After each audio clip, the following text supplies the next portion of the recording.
If you aren't one of those people who think the government is hiding countless secrets from you and constantly covering things up, then you would be absolutely right. I'm one of the many people they hire to clean up their mistakes. I'm not entirely sure why they chose me. There's really nothing that special about me. But perhaps that's exactly why they chose me. I was already a loner, and I'm not going to cure cancer or create the next weapon of mass destruction, so I'm easily disposable. They approached me one day after I finished working my shift at a fast food joint. I'm not sure I had much of a choice, but my life was so dull, I was ready for any kind of change. The men who came up to my door didn't even tell me what I would be doing, only that if I wanted to aid my country, I should follow them. I didn't look back once. As strange as my life became, I still don't regret it. The next year of my life was grueling. I was put through extreme physical and mental training. I learned about things I only thought existed in movies. I'm not sure what would have happened to me if I'd failed the training, but I can't imagine they would have let me go back to my normal life. Not once during that year did they mention what I was training for, not until I graduated. After receiving the seal of approval from the higher-ups, I was brought into a small room with men in black suits and finally informed of what I would be doing. My new job would be hunting down failed experiments and other oddities that the government had failed to contain. Not all jobs would be the same. Some would be relatively easy, while others would be next to impossible. Most missions would come with the option of bringing the target back dead or alive, but of course it would always be preferable to bring them back alive for further experimentation. My first assignment was on the easier side, codenamed the Ice Cream Man.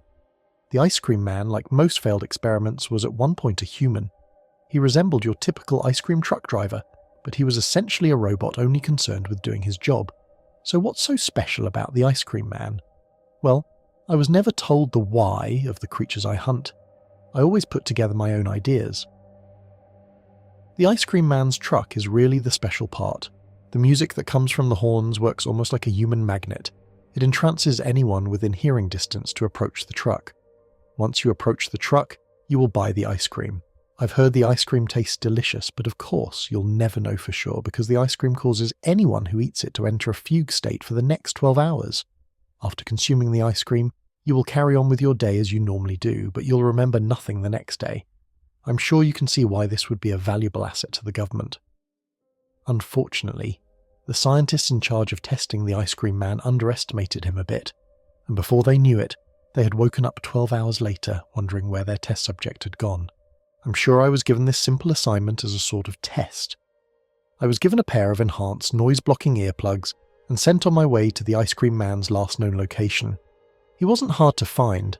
I just had to follow the massive vehicles that had lined up to get their sweet treat. I let him serve everyone in the area. It would make my job of taking him down much easier if nobody could remember it. After everyone had their ice cream, I lined up myself. He attempted to serve me, but instead I reached into the truck and injected him with a tranquilizer. He may only be a shell of a person now, but he's not immune to good old-fashioned medication. I tied him up, hitched his truck to my vehicle, and dropped him off at the nearest government facility. I then awaited my next target. As I said, this would be one of the easier assignments. The next one wouldn't be quite so simple. Codename the Riddler. Unlike the Ice Cream Man, the Riddler was still mostly human. He hadn't lost his emotions or become a mindless zombie. Perhaps that was the problem. Through intense experimentation, the Riddler had gained the ability to create an intense, concentrated earthquake. He had collapsed the facility where he was being stored. The main concern with the Riddler was his danger to others around him. If he used his ability in a heavily populated area, countless lives could be lost. This was one of the few cases where I had been advised not to bring the target back alive. Once again, I feel as though this assignment was a test. Just a different kind of test.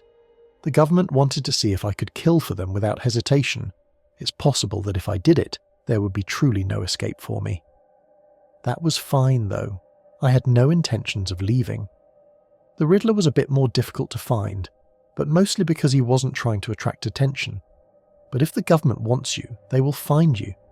He had relocated to a small town, changed his name, his face, everything, in an attempt to escape.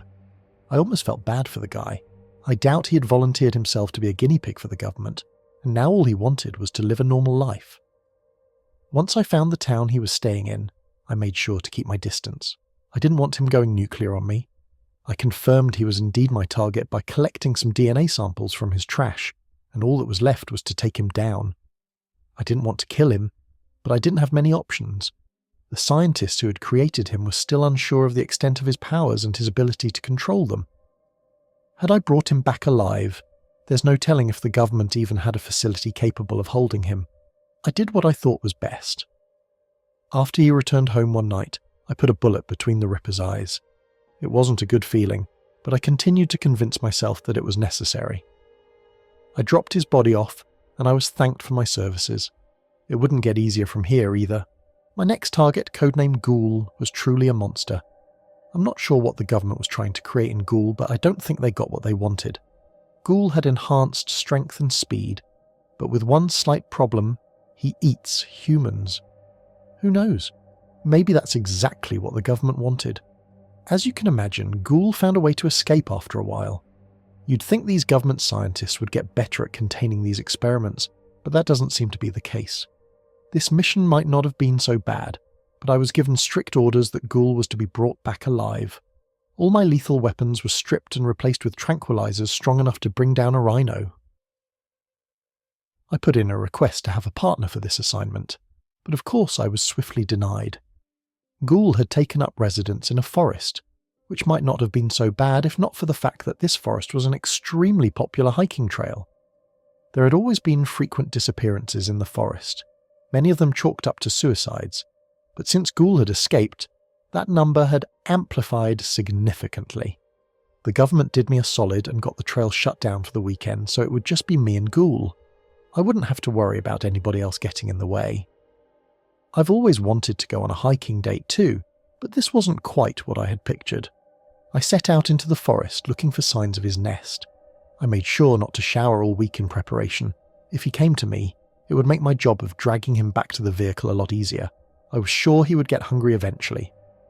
After about an hour of following markings and footprints that I assumed belonged to Ghoul, I began to come across gnawed human bones, so I knew I was getting closer. I followed the path for a few more minutes before I began to hear noises. It looked like my date had arrived. I heard tree branches shaking as he drew nearer, and after only a few moments he was standing on a large tree right in front of me, looking down on me, studying me. He really wasn't that big, maybe 5'6" with an average frame, but looks can be deceiving. His skin was a sickly yellow, and his hair had begun to recede as if he was an old man, but he was clearly much younger. His eyes were pure white, no longer containing any other colour. After a brief stare down, he jumped. There was a good 50 feet between us, so I thought I would have a few seconds to ready myself, but I was wrong. As if he was a video game character, he soared from the tree and landed directly on top of me. I had just enough time to pull out a tranquilizer and shove it into his side, but it wasn't enough.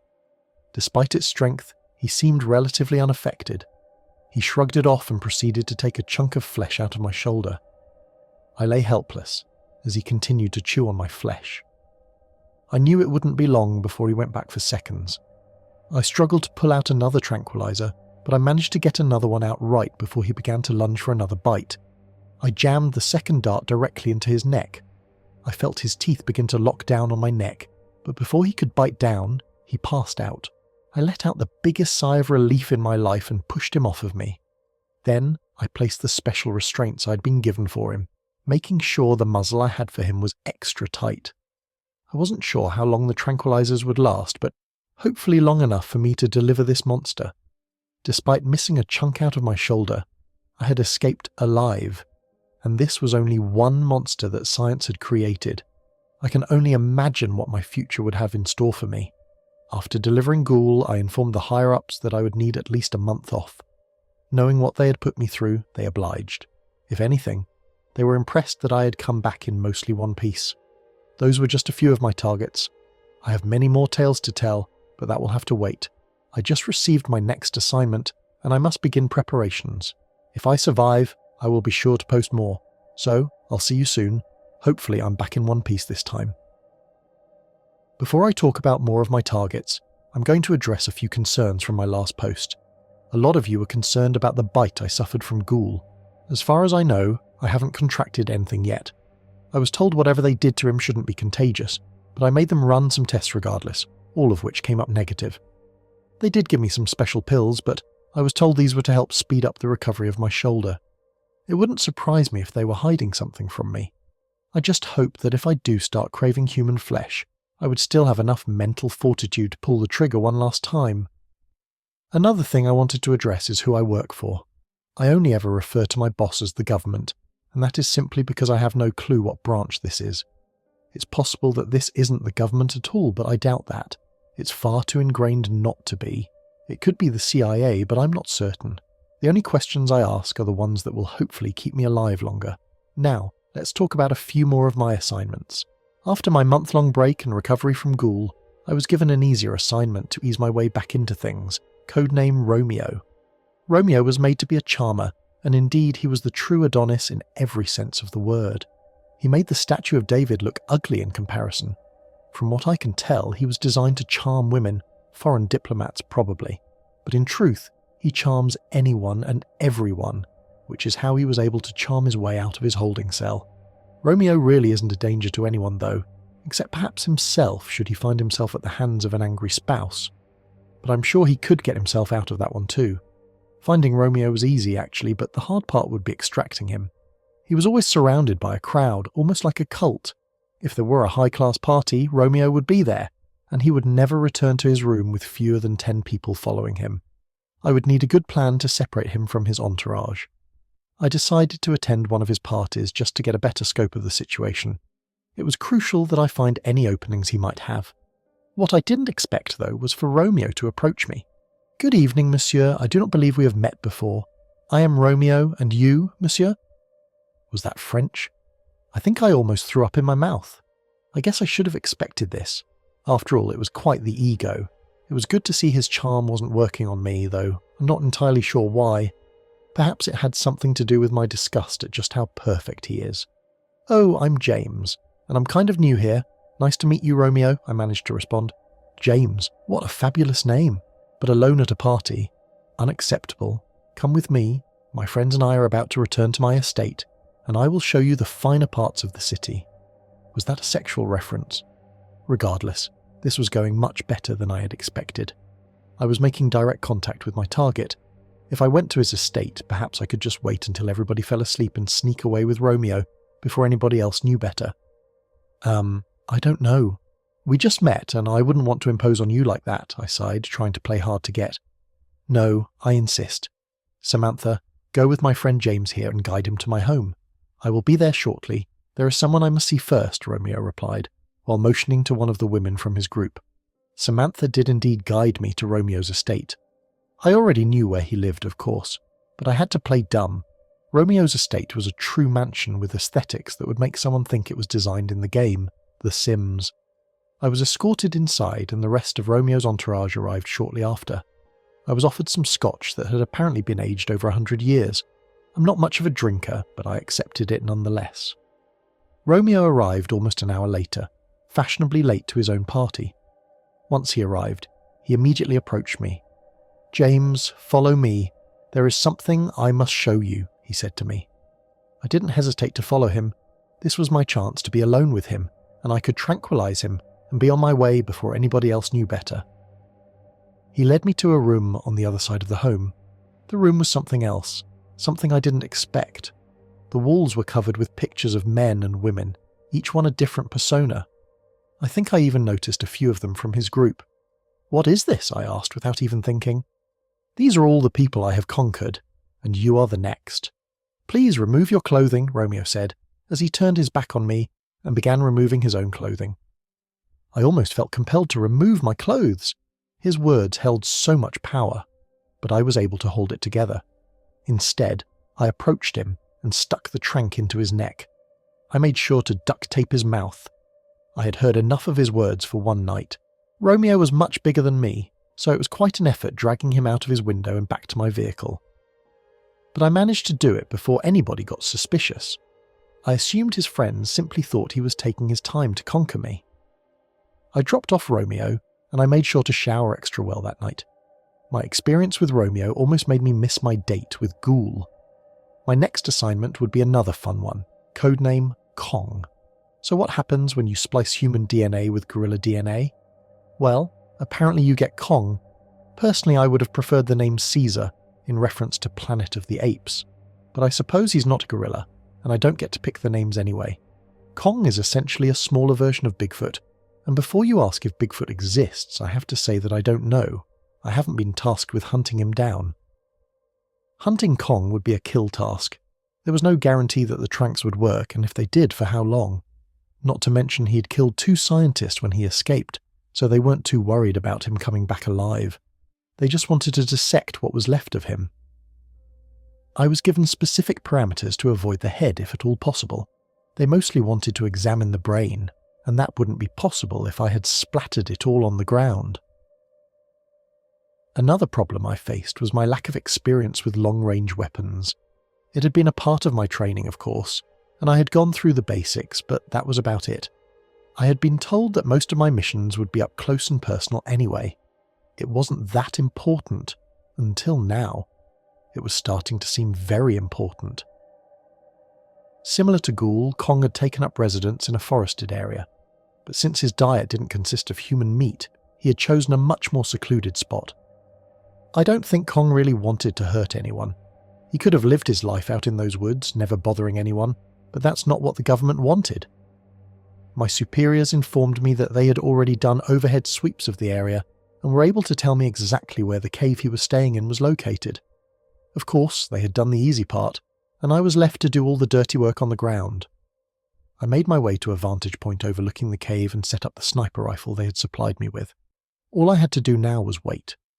After a few hours, Kong finally made his appearance. He walked out of the cave and began to stretch his limbs the way most of us do after waking up. I steadied the rifle, lining the crosshairs over where I assumed his heart was, and pulled the trigger. I missed. I hadn't taken into account the wind, which had picked up since I started waiting, and the bullet strayed to the right of Kong, hitting the rock of the cave. Kong didn't move, though. Instead, he simply turned his gaze to me with eyes that were all too human. He didn't try to escape. He knew I would come. If it wasn't me, it would be someone else. Kong had accepted his fate. I had killed the Ripper before, of course, but that was different. I had done that while he was asleep. I didn't have to see the look in his eyes before he died. I almost wished Kong had been a monster like Ghoul. That way, I wouldn't have to feel bad about putting him down. But with a slight hesitation, I reloaded my gun, took aim, accounted for the wind, and fired once again. Bullseye. Kong was down instantly. I made my way over to confirm that he was dead, and luckily he was. He wouldn't have to suffer anymore. Kong weighed far too much for me to drag back on my own, so instead, I set off a flare I'd been given for this moment, and waited for the air team to come and collect him. Seeing Kong's lifeless body really made me begin to question my line of work. I had never felt so disgusted in my life, but I knew there was no way out of it for me. I'm already in far too deep. Perhaps the government has created another monster in me, and someday they'll have to put me down too. But for now, I'm still doing their dirty work. If you'll excuse me, reminiscing about Kong has really brought my mood down. I'll be back, and I'll be sure to include one of my more exciting assignments next time. I think I need to lie down for a bit. Until next time, I'm back, and with me, I have a few more of my assignments. I'm not sure how much time I have, so I'll jump right into it. First stop, codename Delilah. Delilah is, well, a doll. A ventriloquist doll, to be exact. Despite her simple looks, she's quite dangerous, though probably not in the way that most of you would expect. She can't move on her own, and while she can speak, that's it. So, she won't be running around your home in the middle of the night stabbing people. Instead, Delilah has an incredibly strong power of influence. One look into her eyes, and she'll have complete control over you. It's a bit ironic, really, a ventriloquist doll making humans her puppets. In my briefing, I was told Delilah is essentially the definition of sadistic, as she enjoys making her victims inflict as much pain as possible before eventually disposing of them. I'm not sure if demons are real, but if they are, I'm sure that's what's trapped in that doll. Delilah was believed to be staying with a family of 4. She had been taken there by a scientist who had fallen under her control. She'd only been gone for about a week, but there's no telling what she could have gotten up to during that time. The scientist who had taken her returned to her workplace a day later and had attempted to murder his co-workers, but that was quickly taken care of. I made my way to the family's home, hoping to be surprised by what I saw. Let's just say I got my wish, but not in the way I had hoped. When I knocked on the front door, and after a few minutes of no response, I turned the handle to find that the door was unlocked. I wish I hadn't. The moment I stepped into the hallway, I was hit with a putrid smell, one that I knew meant death. The walls were coated in blood. Some of it was dried, some was fresh and still slowly dripping down.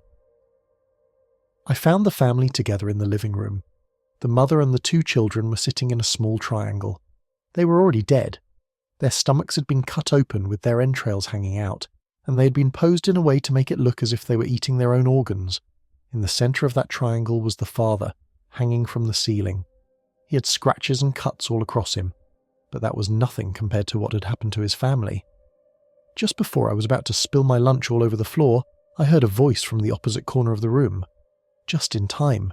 What do you think of my art? It's a little sloppy, but I'm sure it'll get better in time, the voice said. Delilah, no question. Oh, have you come to get me already? I was having such a fun time too. Well, I'm done here anyway. I guess you can take me back now. I'll be out again soon. I made my way over to the voice, making sure to keep my head down. I had no intention of ending up like that family. When I got close, I closed my eyes and managed to pick her up and flip her over. I made my way back to the vehicle. Let me sit up front. I like to have conversations during my car rides.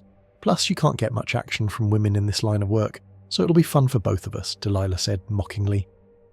As much as I wanted to chuck her into the back and throw a blanket or something over her, I also didn't want her to be out of my line of sight. So, I granted her wish.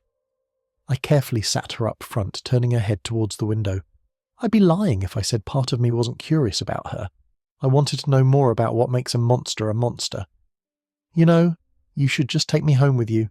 Tell your boss that I wasn't here, and I'm sure we could have lots of fun together, Delilah said. Yeah, I'm sure you would make great kindling for a fire, I responded. Oh ho ho, you're so funny. I like you. I was thinking that I would have someone kill you eventually, but maybe I'll keep you, Delilah continued. You don't just kill everyone, I asked. Of course not. I like to let the really bad ones live. It's more fun that way, Delilah said. What do you mean by that? Are you saying I'm a bad person? I asked. It made me a bit angry. I almost turned to look at Delilah but thought better of it. Was she just trying to provoke me? You aren't quite on my level yet, but I see potential in you. You didn't even scream when you saw my work. Maybe you even enjoyed seeing it. You may think we're different, but we really aren't, Delilah retorted. She was partly right. I hadn't reacted when I saw the bodies. I felt a little sick, but if I had seen that a month ago, I would have probably passed out. Whether I liked it or not, I was definitely changing, and I don't think it is for the better. What are you? I finally asked after a few minutes of silence. Look into my eyes, and I'll tell you. Nice try. I may be stupid, but I'm not that stupid, I responded, almost bursting out laughing. What are you afraid of? Do you think you would see yourself if you looked into my eyes? That's enough. One more word and I'm Googling where the nearest wood chipper is. Those were the last words I spoke on our little road trip together. I dropped off Delilah and informed them about the mess at the house. They said they would send someone out to clean it up.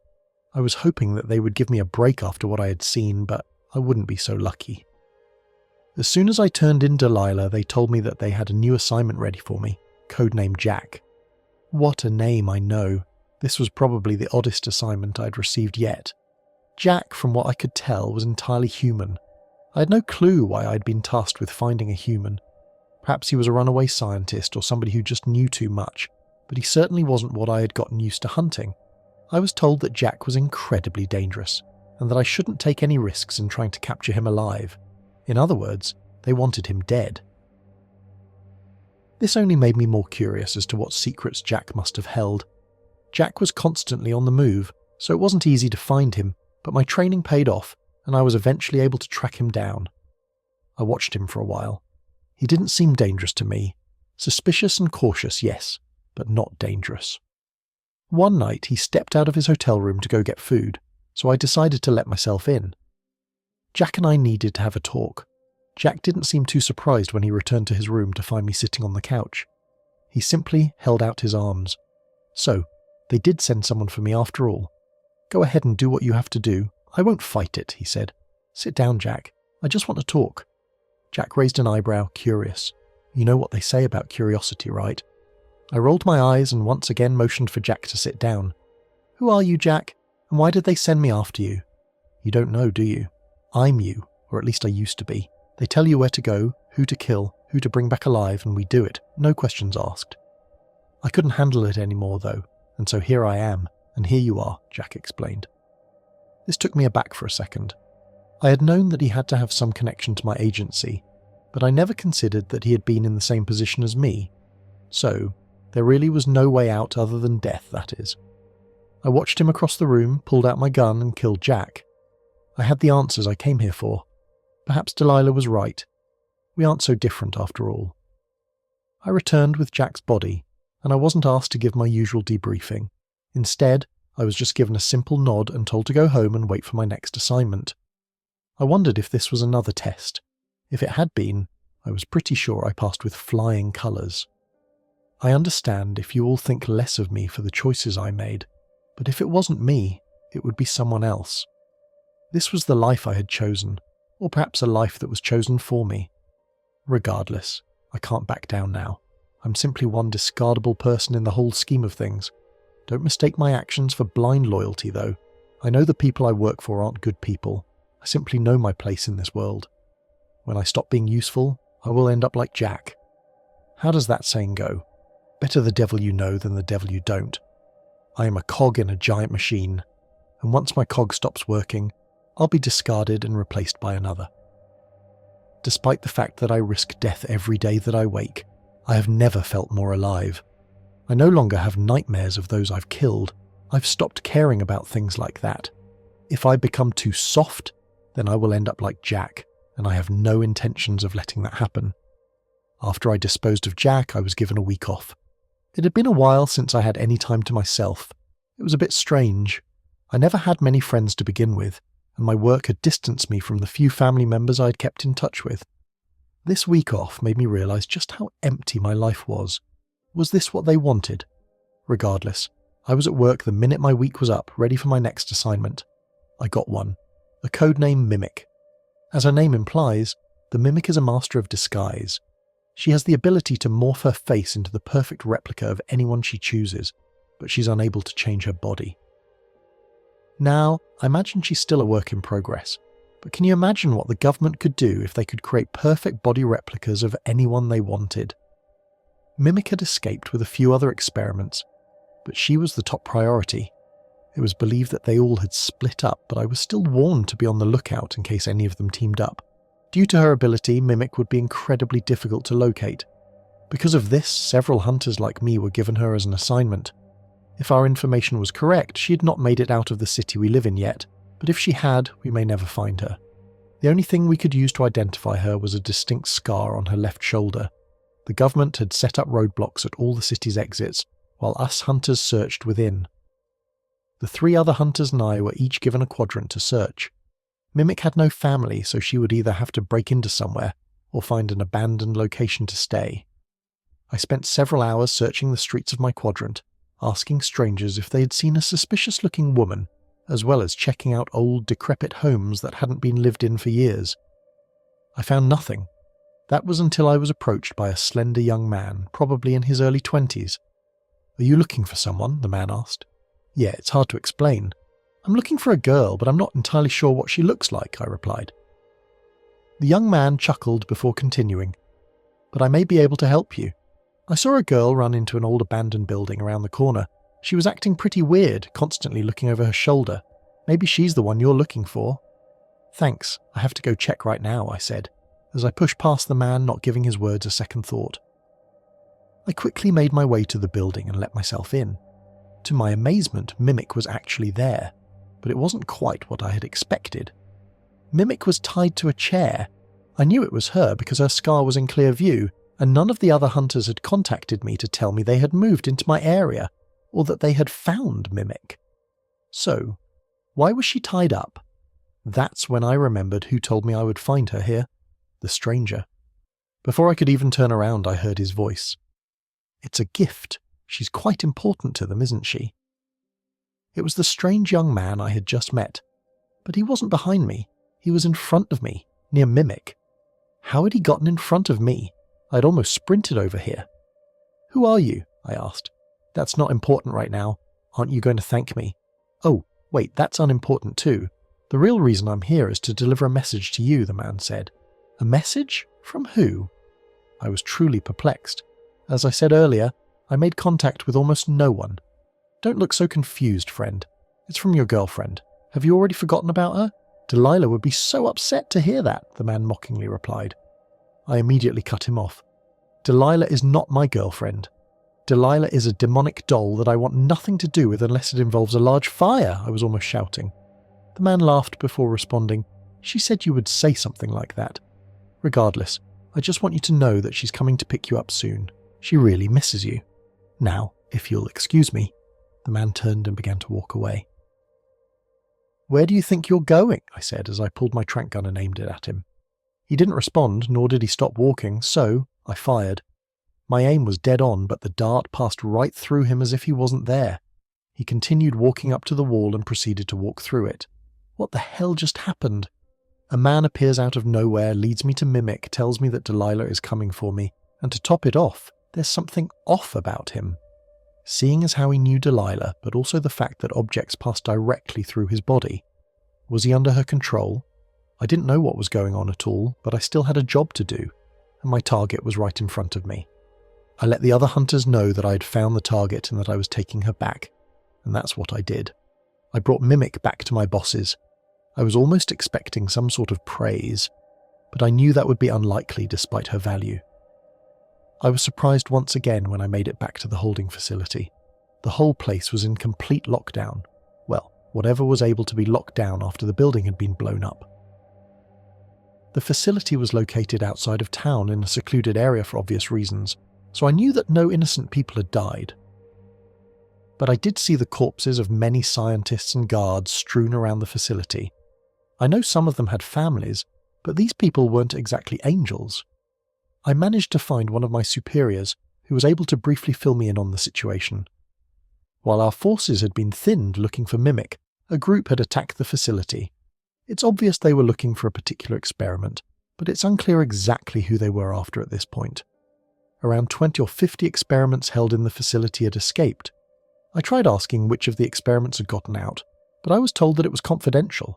They simply told me to leave Mimic with them and go home, and to wait for them to sort this all out. I would be busy very soon. Part of me already knows at least one of the experiments who escaped. She's the target. I think it's a big possibility. I was already told that she was coming for me. I'm not sure what's about to happen, but it can't be good.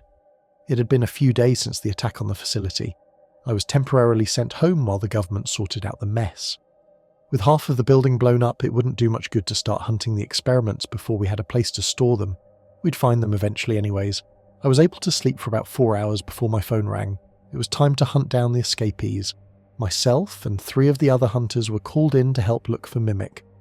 We were given a short list of the experiments that had escaped, and to my dismay, Delilah was, in fact, on that list. She couldn't move on her own, so it was clear that she was with another one of the experiments.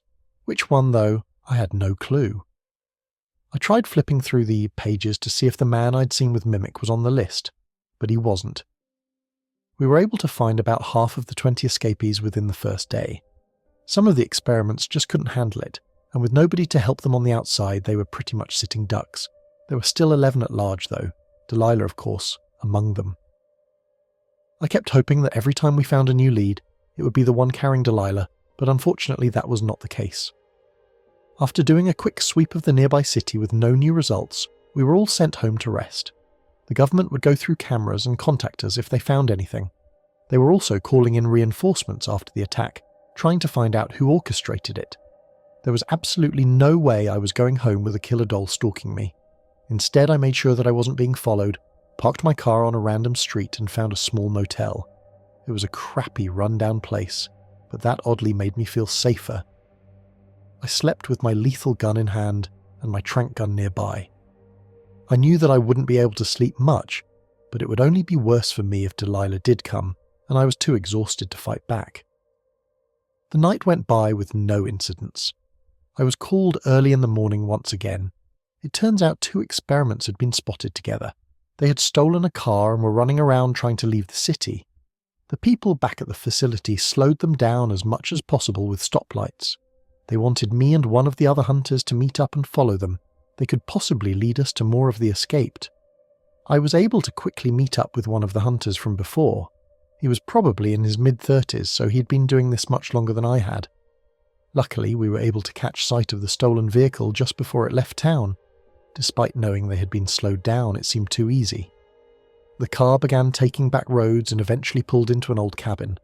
Despite us being the only car behind it for most of the time, it didn't show any unusual behaviour, as if they didn't know we were following. The other hunter pulled over a short distance from the cabin and began to ready himself. I pulled out my phone. This was obviously a trap. I thought that maybe I could call for backup, but the other hunter stopped me. "Listen, Jada, I've been at this a long time and I know this is probably a trap, but do you really think they're going to send anybody to help us? We're on our own, and you can either help me or sit out here and wait. I'm going in." "After you, I suppose," I replied coldly. I knew he was probably right, though. The government didn't care much about us. They would probably just scold me and ask what I was waiting for. So I began to gear up as well. Death might be favourable compared to whatever Delilah wanted to do with me. The other hunter and I exited the vehicle and made our way to the cabin as sneakily as possible in broad daylight. Once we reached the door, the hunter made a countdown of 3 before throwing some sort of grenade through the front window. It exploded into gas, quickly filling the home. I couldn't help but wonder why I'd never gotten access to these grenades before. After the gas had mostly dispersed, we covered our noses with our shirts and went inside. We instantly found one of the experiments unconscious on the floor. If I remembered correctly, her codename was Trauma. By touching someone, she could force them to see their worst nightmares. I guess waterboarding was too inhumane, so she must be the solution. The other hunter began to make his way over to her and started restraining her while I watched his back. He was almost done when everything went black. When I came to, I saw the other hunter tied to a chair in front of me. He was still unconscious. I looked down to see I was in the same situation, firmly tied to a chair. "Finally awake," a male voice said to my side. I turned to look. It was the man from before, the one who had walked through the wall. He was also seated in a chair, but he wasn't tied up. I doubted any sort of bindings could hold him anyway. On his lap sat a doll, with a hood pulled up just enough to cover its eyes. The man began to speak. "It's actually a bit funny. Last time we met, I gave you someone tied up in a chair, and now you yourself are tied up.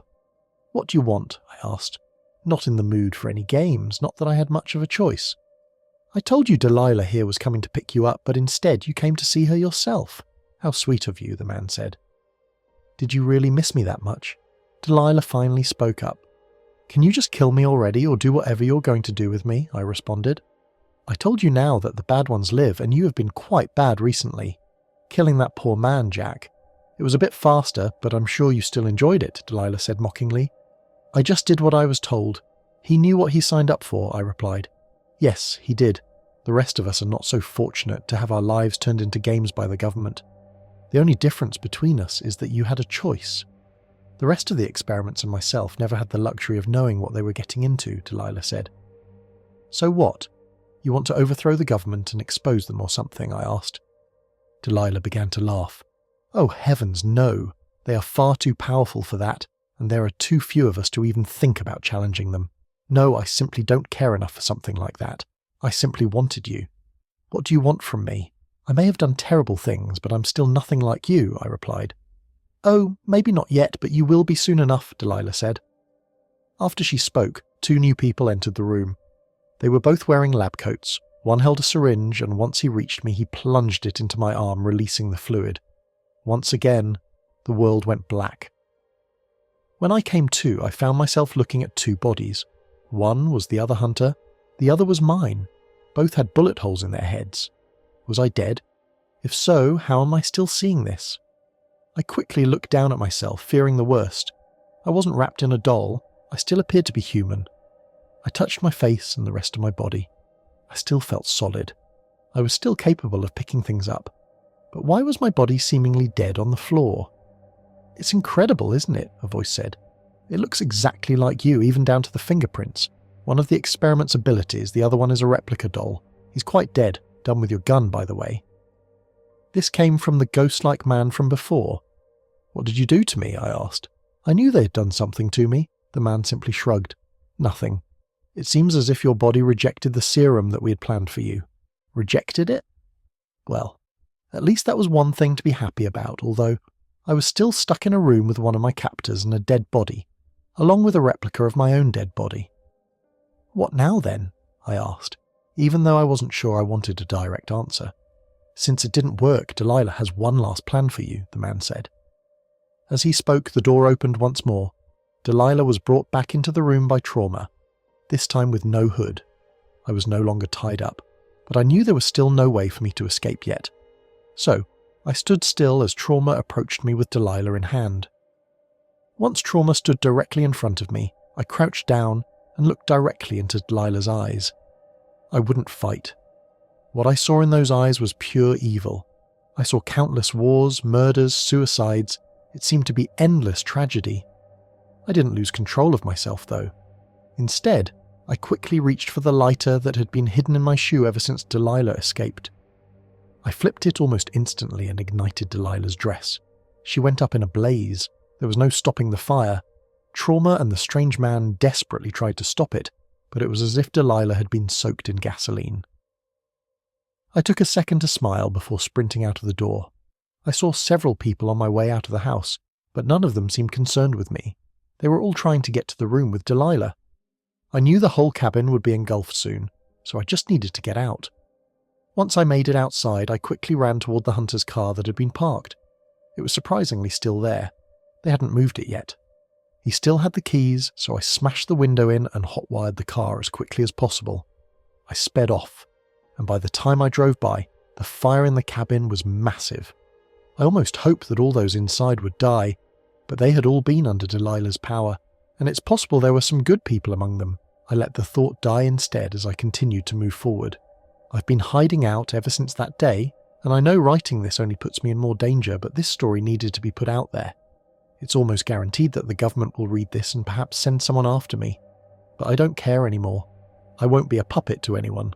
Not the government and not a psychotic doll. I'm officially done hunting down the government's mistakes. Hey friends, thank you for listening to today's story. Make sure to click the notification icon to stay updated on all future narrations. I release new videos twice every day at 10 AM and 8 PM Eastern Time. If you have a story to share, please send it to the email displayed on the screen. Don't forget to subscribe to the channel, give this video a like and leave an encouraging comment. It really helps me keep bringing you more narrations like this. If you'd like to support the channel even more, you can get early access to all future narrations and bonus content over on Patreon. Thanks again for watching, and I'll see you on the next one.